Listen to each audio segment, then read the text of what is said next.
Agora um pouquinho. Excuse-me. Mas agora ela faz chupeta. Puxa, Olha lá, Camila, ela pra não fazendo bater chupeta. Camila, faz ela gritar. Na parede, assim estraga ligeiro. Puxa. Ai, Puxa, Letícia. Camila, pra não bater na parede. Pega de água. Ei! Letícia.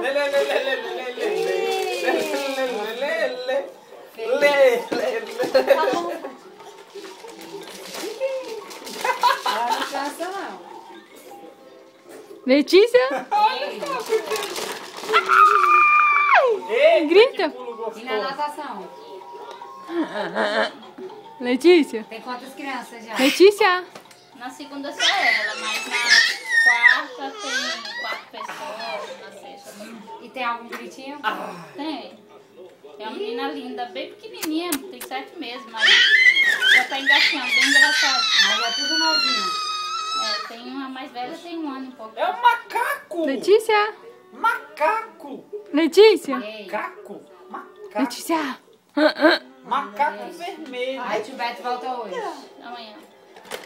O Henrique se ligou várias vezes no celular dele, tá dando que ligar. O Henrique. É porque ele tá em São Paulo.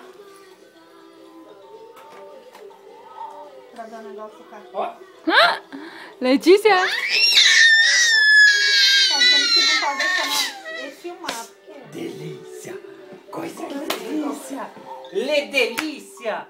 Lê Tá bom, delícia! Sérgio. Lê delícia! É porque tem que aumentar pro 2, né, Camila? Minha cama é de tomate.